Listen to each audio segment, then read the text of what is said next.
मनसे अध्यक्ष राज ठाकरेंनी मीरा रोडमध्ये घेतलेल्या जाहीर सभेत बोलताना मराठीच्या मुद्द्यावरती आक्रमक भूमिका घेतली।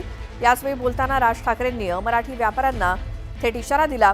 महाराष्ट्रात राहताय, शांततेत राहा, मराठी शिका, मस्ती कराल तर महाराष्ट्राचा दणका बसणारच, असा थेट इशारा राज ठाकरेंनी अमराठी व्यापाऱ्यांना दिला। महाराष्ट्राचे मुख्यमंत्री हिंदीसाठी का भांडतायत, असा सवाल राज ठाकरेंनी केला।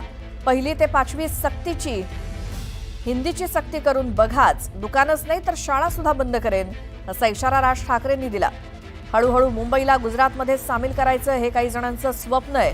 मीरा रोड ते पालघरचा पट्टा गुजरातमध्ये सामील करण्याचा डाव असल्याचा आरोप राज ठाकरेंनी केला। मास दाखवत अंगावर आला तर ठेचायचं म्हणजे ठेचायचंच, असा इशारा राज ठाकरेंनी दिला।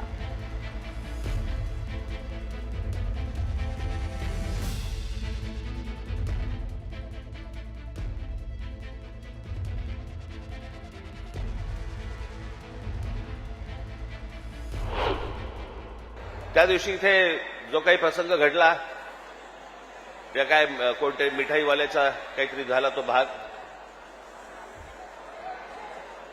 आता कानावरती जर मराठी समजत नसेल तर कानाखाली बसणारच मराठी।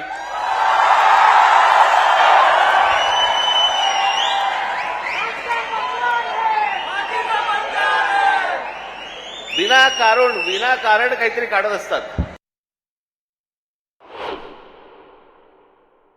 दुकान बंद करून किती काळ राहणार आहात? शेवटी आम्ही काहीतरी घेतलं तरच दुकान चालणार ना।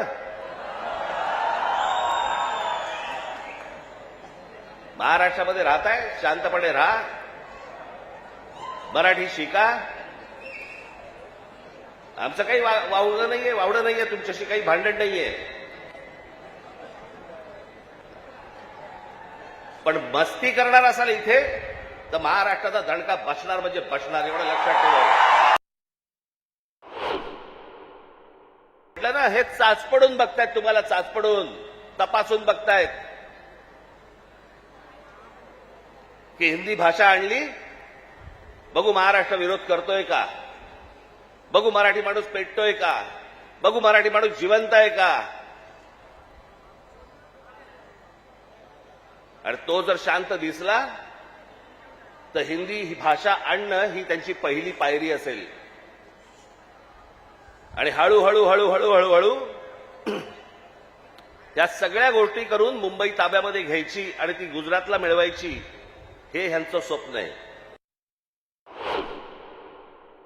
या मराठेशाहीने जे राज्य केलं, ज्याला आपण म्हणतो ना अटके पार आम्ही झेंडे फडकवले, अटके पार झेंडे फडकवले म्हणजे काय? आजही मला असं वाटतं पाकिस्तानच्या वायव्येला का नैऋत्येला तो अटक नावाचा किल्ला आहे, त्या किल्ल्यावरती भगवा ध्वज फडकला, ते अटक किल्ला, तो अटके पार झेंडे फडकवले आम्ही, तिथपर्यंत पोहोचले होते मराठे।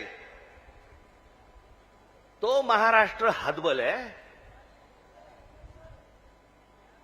तो महाराष्ट्र ह्यांच्यासमोर हात पसरतोय। आम्ही भिका मागायच्या आम्हाला न्याय द्या म्हणून।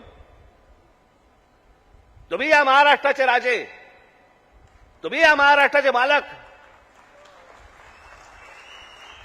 बाकीची माणसं बाहेरून आली, ती तुमच्यावरती रुबाब करणार आणि आम्ही हतबलतेने त्यांच्यासमोर बोलणार, अरे नहीं नहीं भाई साहब ऐसा मत का?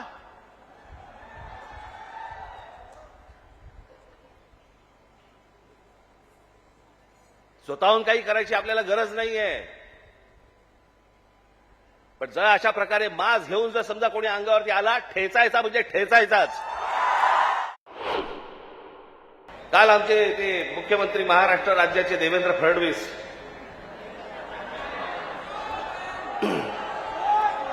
त्यांनी काल सांगितलं म्हणे, तिसरी हिंदी भाषा आम्ही सक्तीची करणार म्हणजे करणार। आता राज्य सरकारला जर आत्महत्याच करायची असेल तर त्यांनी बेशक करावी।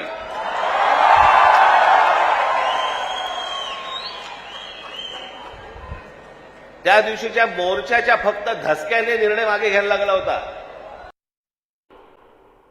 तर यावेळीच राज ठाकरेंनी मुंबईत या समुद्रात बुडवून मारू, राज ठाकरेंनी भाजपचे खासदार निशिकांत दुबे यांना खुलं आव्हान दिलं।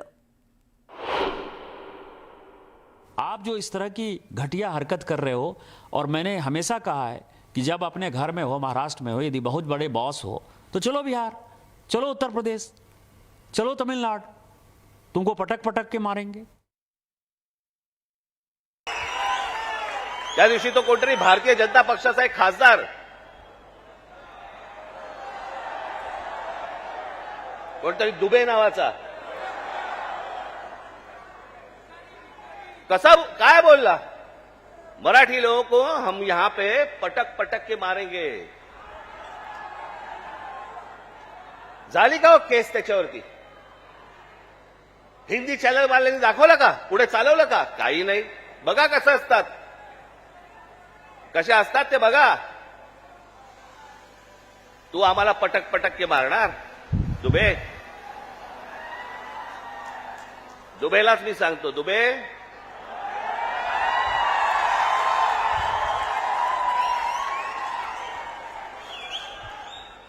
तुम मुंबई में आ जाओ,